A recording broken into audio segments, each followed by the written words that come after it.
வணக்கம் நண்பர்களே. உங்களுடைய மட்டம் தட்டும் உறவுகளை அழ வைக்க வேண்டுமா, இல்லை அவர்கள் செய்த தவறை புரிந்து கொள்ள வேண்டுமா? இந்த ஒரு ஐடியா உங்கள் வாழ்க்கையே மாற்றும். இந்த கதையை முழுவதும் பார்த்த பிறகு உங்களை அவமதித்தவர்கள் நினைத்து நீங்கள் வருந்த மாட்டீர்கள். உங்களை மட்டம் தட்டும் உறவுகளை பழிவாங்க வேண்டிய அவசியமில்லை. நீங்கள் உயர்ந்து நிற்பதே போதும். இந்த கதையில் ஒரு மனிதன் செய்த அந்த ஒரு விஷயம் அவனை கேலி செய்ய அனைவரையும் கதற வைத்தது. என்ன நடந்தது என்பதை இப்போது பார்ப்போம். வாங்க வீட்டுக்குள்ள போலாம். ராஜேஷ் ஒரு நடுத்தர குடும்பத்தை சேர்ந்தவன். சிறிய வயதிலிருந்தே கஷ்டப்பட்டு படித்து நல்ல வேலையில் சேர்ந்து வாழ்க்கையில் முன்னேற வேண்டும் என்பதே அவனுடைய கனவாக இருந்தது. அவனுடைய அப்பா முருகன் ஒரு கூலி தொழிலாளி, அம்மா கமலா வீட்டு வேலைக்கு செய்து கொண்டிருந்தார். ஒரு நாள், நான் பெரிய ஆளாகி உங்களை சந்தோஷமாக வைத்திருப்பேன் என்று ராஜேஷ் அடிக்கடி சொல்லுவான். காலமோ நகர்ந்தது. ராஜேஷ் படிப்பில் சிறந்து விளங்கி ஒரு பெரிய நிறுவனத்தில் வேலை செய்தான். பிறகு அவனுக்கு மீனா என்ற பெண்ணுடன் திருமணமும் நடந்தது. திருமண வாழ்க்கை மிகவும் மகிழ்ச்சியாகவே இருந்தது. சில வருடங்களில் அவர்கள் சொந்த வீடு வாங்கினர், கார் வாங்கினர், 2 குழந்தைகளும் பிறந்தன. வெளியில் பார்க்கும் அனைவரும் ராஜேஷ் வாழ்க்கையில் செட்டில் ஆகிட்டான் என்று சொன்னாங்க. ஆனால் வெற்றி அதிகரித்த போது உறவினர்களின் முகமும் மாறத் தொடங்கியது. மறைந்திருந்த பொறாமை. ஒரு குடும்ப விழாவில் ராஜேஷ் கலந்து கொண்டான். அங்கே அவனுடைய சித்தப்பா மகன் அருண் இருந்தான். அவன் சிரித்து கொண்டே, என்ன ராஜேஷ், இப்போ பெரிய ஆளாகிட்டியே, எங்களை எல்லாம் மறந்துட்டியா என்றான். ராஜேஷ் அமைதியாக, அப்படியெல்லாம் இல்லை அண்ணா என்றான். ஆனால் அந்த வார்த்தைகளில் அன்பை விட கிண்டல் அதிகமாகவே இருந்தது. அதன் பிறகு பல இடங்களில் இதே நிலை. அவனுக்கு அதிர்ஷ்டம்தான், அவ்வளவு பெரிய திறமை எதுவும் கிடையாது. நேரம் நல்லா இருந்துச்சு, எவ்வளவு நாள் நிலைக்கும்னு பார்ப்போமே. இப்படி பல பேச்சுகள் இருந்தன. முதலில் ராஜேஷ் கவலைப்படவில்லை. ஆனால் காலப்போக்கில் அது மனதை பாதிக்க தொடங்கியது. உதவி மறந்து உறவுகள். ஒரு நாள் அவனுடைய உறவினர் ஒருவருக்கு மருத்துவ செலவுக்காக பணம் தேவைப்பட்டது. அனைவரும் ராஜேஷை நாடினர். அவன் உடனே உதவினான். சில மாதங்களுக்கு பிறகு மற்றொருவர் தொழில் தொடங்க பணம் கேட்டார். அவருக்கும் உதவினான். இப்படி பலருக்கும் உதவி இருந்தாலும் பின்னர் பேசுவது மட்டும் குறையவே இல்லை. ஆனால் மீனா கேட்டாள், ஏன் எல்லாருக்கும் உதவுறீங்க, பின்னாடி பேசுறாங்களே? ராஜேஷ் சிரித்தான். நம்ம குணம் மாறக்கூடாது. ஆனால் உள்ளுக்குள் வலித்தது.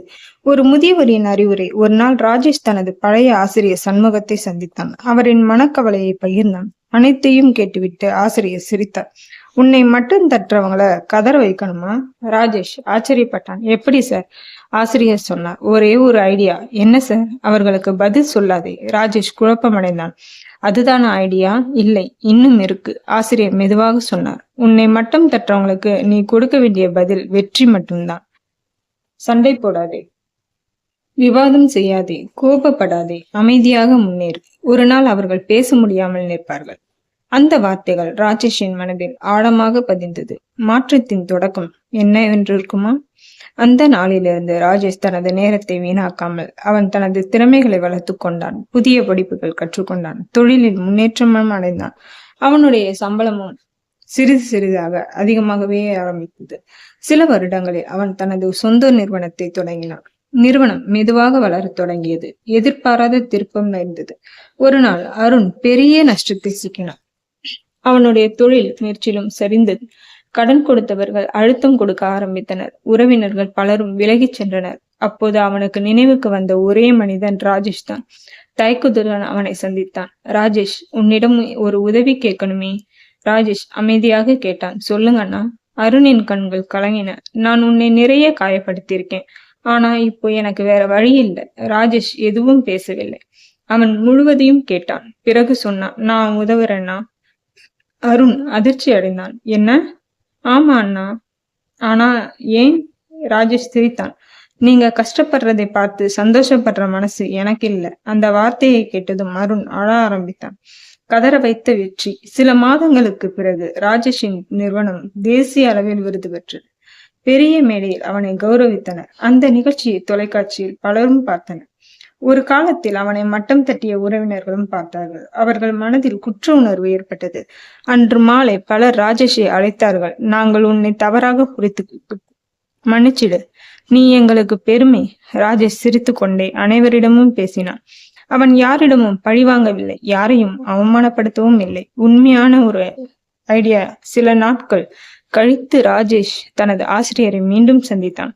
சார், நீங்க சொன்ன ஐடியா உண்மையிலேயே வேலை செஞ்சிருச்சு. ஆசிரியர் சிரித்தார். எந்த ஐடியா? அமைதியாக முன்னேறுவது. ஆசிரியர் சொன்னார். அதுதான் வாழ்க்கையிலேயே பெரிய ஒரு பதில். உன்னை மட்டும் தட்டவங்களை கதற வைக்க வேண்டும் என்றால் அவர்களுடன் சண்டை போட வேண்டிய அவசியம் இல்லை. நீ உயர உயர பெற, நல்ல மனசோடு வாழ், வெற்றியோடு வளர. ஒரு நாள் அவர்கள் தங்களுடைய தவறை உணர்ந்து தானாகவே தலைகுனிவார்கள். ராஜேஷ் வானத்தை நோக்கி பறந்தான். அவன் மனதில் ஒரு நிம்மதி. அந்த நாளில் அவன் புரிந்து கொண்ட மிகப்பெரிய ஒரு உண்மை, உன்னை மட்டும் தட்டும் உறவுகளுக்கு சிறந்த பதில் கோபம் அல்ல, அமைதியான வெற்றிதான். உங்களை இகழ்பவர்களுடன் நேரத்தை வீணாக்காதீர்கள். உங்கள் வளர்ச்சியில் கவனம் செலுத்துங்கள். வெற்றியும் நல்ல குணமும் சேரும் போது உங்களை குறைத்து மதித்தவர்கள் ஒரு நாள் தங்கள் தவறுகளை புரிந்து கொள்வார்கள். வாழ்க்கையில் மிகப்பெரிய பழிவாங்கல் என்பது பழி வாங்குவதல்ல, உயர்ந்து நிற்பதுதான். வாழ்க்கையில் நம்மை மட்டும் தட்டும் மனிதர்கள் எப்போதும் இருப்பார்கள். அவர்கள் நம்முடைய தோல்வியை பார்க்க விரும்புவார்கள். சிலர் நம்முடைய முயற்சிகளை கேலி செய்வார்கள். சிலர் நம்முடைய வெற்றியை கூட அதிர்ஷ்டம் என்று கூறி சிறுமைப்படுவார்கள். ஆனால் அவர்களுக்கு கோபத்தால் பதில் கொடுப்பது எந்த பயனும் தராது. உண்மையான வெற்றி என்பது மற்றவர்களை தோற்கடிப்பதில் இல்லை, நம்மை நாமே உயர்த்தி கொள்வதில் தான் இருக்கிறது. நம்மை இகழ்ந்தவர்களுக்காக நேரத்தை வீணடிக்காமல் நம்முடைய இலக்குகளில் கவனம் செலுத்த வேண்டும். உழைப்பு, பெருமை, நல்ல மனம் ஆகிய மூன்றும் சேர்ந்தால் வெற்றி நிச்சயம் நம்மை தேடி வரும். நம்மை காயப்படுத்தியவர்களிடம் கூட மனிதநேயத்துடன் நடந்து கொள்வது மிகப்பெரிய பண்பாகும். பழிவாங்குவது சில நிமிட சந்தோஷத்தை மட்டுமே தரும். ஆனால் மன்னிப்பு நல்ல மனமும் வாழ்நாள் முழுவதும் மரியாதையை தரும். ஒரு நாள் நம்மை குறைத்து மதித்தவர்கள் நம்முடைய வளர்ச்சியையும் நல்ல குணத்தையும் பார்த்து தங்களுடைய தவறை உணர்வார்கள். அதுவே அவர்களுக்கு கிடைக்கும் மிகப்பெரிய பாடமாகும்.